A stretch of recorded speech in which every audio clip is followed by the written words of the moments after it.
Hello, hello, hello, it is Ihlamur coming back to you with another Pioneers of Pagonia video, and today we're going to focus on the baker, and this really brings to a close the research that we've been doing on the side meals, the food that is used for side meals, either in the provisioner or at the tavern. So it's a big day, but really all I'm going to focus on today is the baker, and then produce another video probably next week just focusing on the side meals and which one we should do, because that's the big question. Is bread worth it? So do subscribe to make sure you don't miss that. But today I just want to get the basics in for the baker. I heard you loud and clear last time. The cheat sheet that I put up was covered up by the new videos, so not entirely useful.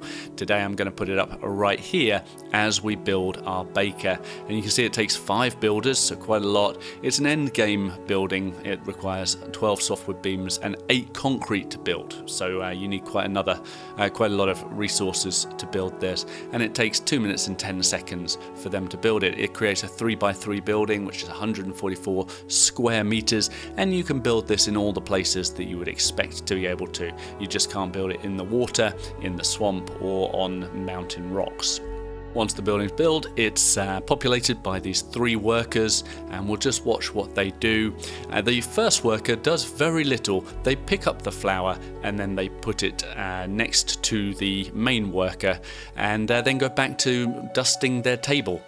The main worker then receives water from the third worker, and the third worker also puts in some firewood, and then the main baker, the chief baker shall we say, kneads the dough, puts the bread into the oven and pulls out the bread, and the third worker then will, after sweeping up, will put the bread into the pile. The bread takes quite a lot of resources. It takes 1 bucket of water, 1 bucket of flour, and 1 stack of firewood to make 2 bread, and that's important. Every time this production goes through, it makes 2 pieces of bread, so we kind of have to double the outputs and consider that as we're doing it. It takes 73 seconds or 1 minute and 13 seconds for this whole process to run through, but because you get 2 bread, you get 1 unit of bread, 1 loaf of bread every 36.5 seconds. That bread can then get taken to a market stall to be used in the tavern, or to a provisioner to get made into rations. Now here's the interesting thing. If we think about production rates, the baker can make 98 bread, or close to 100 bread, an hour. 100 loaves of bread an hour. However, to do that, they only need half that amount of flour, water, and firewood. Now I'm not going to consider firewood in my calculations. I'm going to assume that you can get firewood, because you can get it from a number of places. I will build that into our final system, but for now I'm going to treat it as though you can get enough firewood. Water is available from wells very easily. It's not going to be something that limits our production. However, flour is the one that does limit our production. So you're going to need close to 49 buckets of flour for every hour that you're running your baker.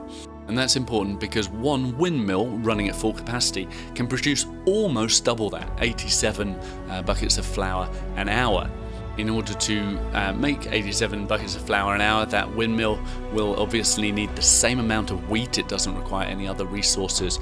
But wheat, the farmers can farm wheat much faster than that. In fact, it will only require 3 wheat fields from a crop farm to produce 91 wheat an hour. So 3 fields can easily produce what you need. Now, if we go back to the water and we go back to the well, a well can produce 133 buckets of water an hour. And if you only have 3 wheat fields, you're only going to need 23 of those for wheat. You'll only need about 50 for your baker. And so within this system, you're going to have a lot of leftover water.